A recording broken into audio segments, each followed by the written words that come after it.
Assalamualaikum warahmatullahi wabarakatuh.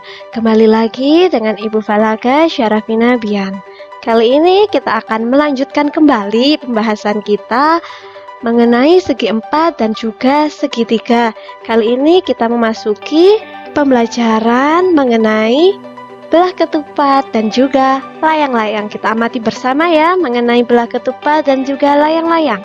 Yang pertama, pasti kita akan mempelajari mengenai belah ketupat. Di sini Ibu memiliki contoh belah ketupat.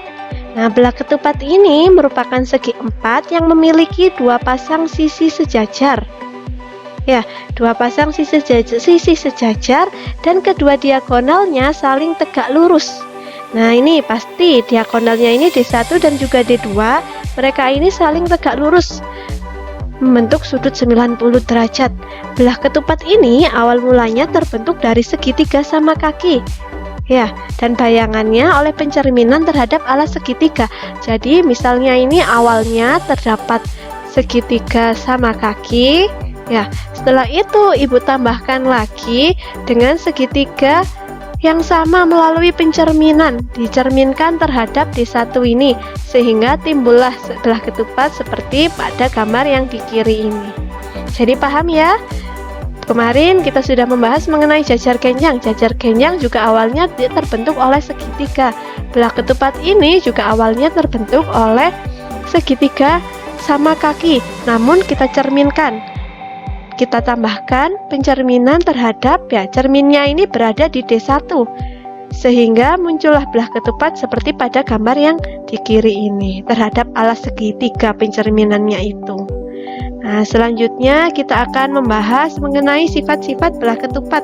Di sini Ibu memiliki contoh belah ketupat A, B, C, D.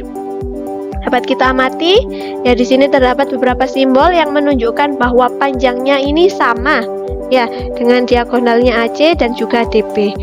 Nah, sifat yang pertama ini, semua sisi sama panjang dan memiliki dua pasang sisi sejajar. Masih ingat jadi mengapa semua sisinya sama panjang? Karena awalnya ini terbentuk dari dua segitiga sama kaki kan? Dan memiliki dua pasang sisi sejajar. Sisi yang mana saja berarti? Ya pasti sisi CD sejajar dengan BA. Untuk pasangan sejajar yang kedua yaitu sisi BC yang sejajar dengan AD. Nah, segitiga ABC dan segitiga ADC merupakan dua segitiga sama kaki yang kongruen, sama bentuknya dan juga sama ukurannya. Ya, ABC dan CDA ini merupakan segitiga sama kaki yang kongruen. Panjang sisi AB ini, ya, panjang sisi AB sejajar dengan sisi DC. Oke, diagonal-diagonal merupakan sumbu simetri. Ya, diagonal AC sebagai simetri lipatnya jika kita lipat secara vertikal, dan juga panjang sisi BD-nya merupakan simetri lipat jika kita lipat secara horizontal. Selanjutnya, kita akan membahas sifat-sifat belah ketupat. Contoh belah ketupat yang Ibu tampilkan sama. Untuk sifat yang ketiga ini, kedua diagonalnya saling tegak lurus dan membagi dua sama panjang. Jadi, AC ini pasti tegak lurus sama BD yang berpotongan di titik O ini. Ya, jadi panjangnya ini CO, OB, ya, OA, OD ini panjangnya sama. Ya, titik potongnya Ibu misalkan sebagai titik O. Untuk sifat belah ketupat yang keempat, yaitu sudut-sudut yang berhadapan sama besar dan dibagi oleh diagonal-diagonalnya. Ya, jadi sudut yang berhadapan mana? Sudut A sama dengan sudut C.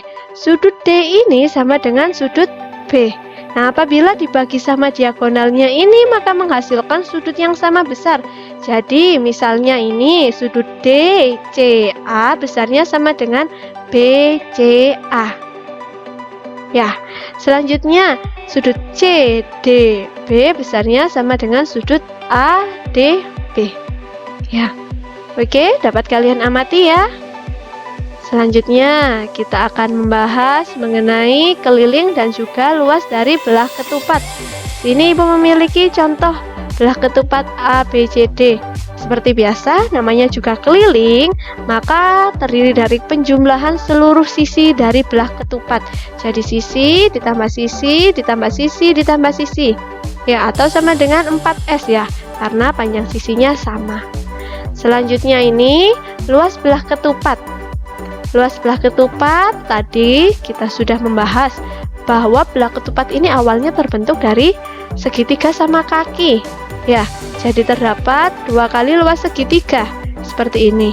Ya, luas segitiga kan alas dikali tinggi dengan alasnya D1 dan juga tingginya ini kita tuliskan sebagai setengah D2. Ya, kita misalkan seperti itu. Oke, maka untuk luas satu segitiganya ini setengah dikali alas kali tinggi setengah kali D1 dikali setengah D2. Maka luas satu segitiga saja berarti 1/4 dikali D1 kali D2. Karena ada 2 segitiga berarti kita kalikan 2. Jadi untuk menentukan luas belah ketupat ini setengah dikali D1 dikali D2. Selanjutnya yaitu layang-layang. Kita amati bersama ya. Nah ini, layang-layang ini termasuk sebagai segi 4 yang memiliki 2 pasang sisi yang sama panjang. Kalau tadi ada keterangan sejajar, di sini hanya ada keterangan 2 pasang sisi yang sama panjang. Ya, kita amati bahwa mana sajakah pasangan sisi yang sama panjang. Ya, kita lihat bahwa sisi AD ini memiliki panjang yang sama dengan sisi DC sebagai pasangan yang pertama. Nah, pasangan sisi yang sama panjang yang kedua yaitu AB yang panjangnya sama dengan sisi BC. Ya, dan kedua diagonalnya ini saling berpotongan tegak lurus. Kita lihat ya bahwa AC dan juga DB ini sebagai diagonalnya yang saling tegak lurus, membentuk sudut 90 derajat. Nah, layang-layang ini terbentuk dari 2 segitiga sama kaki yang alasnya sama panjang. Lalu kita himpitkan. Jadi di sini terdapat segitiga ADC dengan alas AC. Ya, selanjutnya segitiga sama kaki yang kedua yaitu segitiga ABC. Nah, alasnya di AC. Kita himpitkan sesama AC ini sehingga terbentuk layang-layang seperti ini. Jadi tahu ya asal mulanya layang-layang itu. Selanjutnya kita akan membahas mengenai sifat layang-layang. Di sini Ibu memiliki contoh layang-layang A, B, C, D. Seperti biasa, kita lihat terlebih dahulu sisi yang sama panjang. Jadi sisi BC panjangnya sama dengan DC, sisi BA panjangnya sama dengan DA. Nah, untuk sifat layang-layang yang pertama ini kita amati dulu dari pasangan sisi yang sama panjang. Selanjutnya sifat yang kedua ini, kedua diagonalnya saling berpotongan tegak lurus. Dan salah satu diagonal layang-layang membagi 2 sama panjang diagonal yang lain. Nah, kedua diagonal layang-layang saling berpotongan tegak lurus. Sudah ya, pasti ya. AC sebagai diagonal dan juga DB sebagai diagonal ini mereka berpotongan, bertemu di titik O, sehingga mereka membentuk sudut 90 derajat. Ya.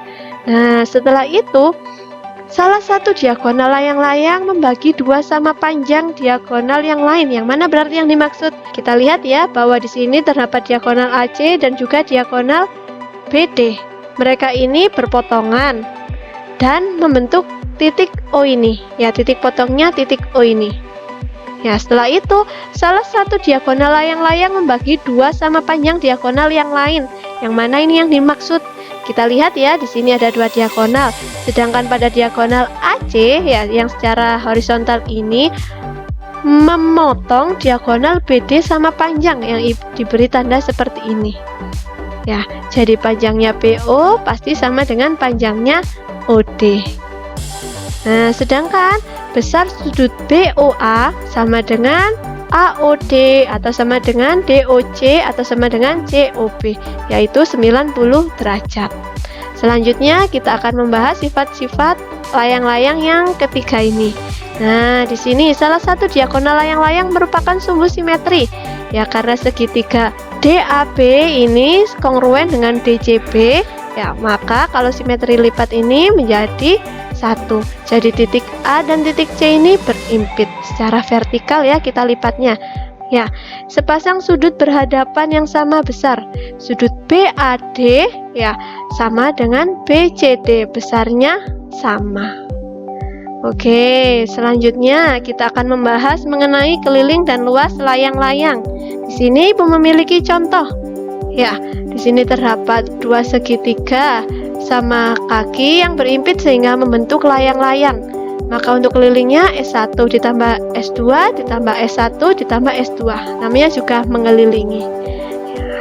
Selanjutnya untuk luasnya ini, ya, luas layang-layang merupakan hasil kali panjang diagonalnya yang kita kalikan dengan setengah. Ya. Nah, jika L ini luas layang-layang, D1 adalah salah satu diagonalnya, maka berlaku persamaan setengah dikali D1 dikali D2, sama seperti yang tadi. Ya, oke. Atau luas sama dengan D1 ditambah D2 dibagi 2. Oke, kita sudah membahas mengenai belah ketupat dan juga layang-layang. Ibu sampaikan terima kasih kalian sudah memperhatikan hingga akhir video. Sampai jumpa pada materi selanjutnya.